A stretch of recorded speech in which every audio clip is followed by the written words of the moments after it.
Merhaba arkadaşlar. Bugün InDesign'da kapak yapmayı göstereceğim. Bu tekniği bir yerde görmedim. Bir deneyelim bakalım. Öncelikle çalıştığı kitap ölçülerinde bir sayfa açacağız. Ben 13,5-21 çalıştım. Onun ölçülerini girip 3 sayfa olarak oluşturuyorum. Sayfalara gidip bu 3 sayfayı seçip burada seçilen formaların karıştırılmasına izin ver tıkını kaldırıyorum. Sayfalar serbest oldu.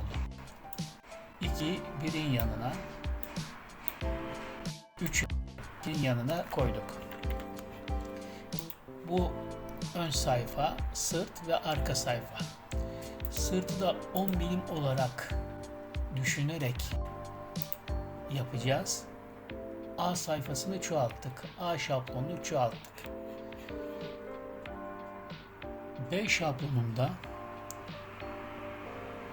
sayfa aracına gelip tıklayarak bu iki sayfa seçiyoruz ve buradan 10 milim verdik. A şablonundan buradaki üçlü sayfadan asıl sayfaları uygula komutundan 10 milim yaptığımız B şablonunu seçiyoruz ve OK ediyoruz. Ve tıklayın. Bize böyle üçlü sayfa geldi. Bu sayfalara cross vermemiz lazım. Onu da belge ayarlarından 5 milim olarak her yerine cross verdim. Şimdi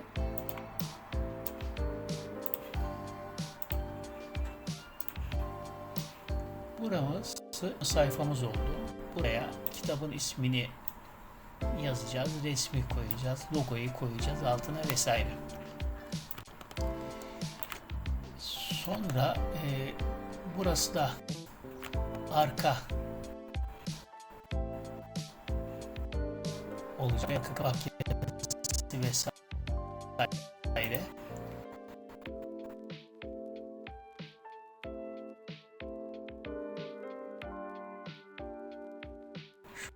Kısmı sırtacak. Buraya sırtmasını yazalım.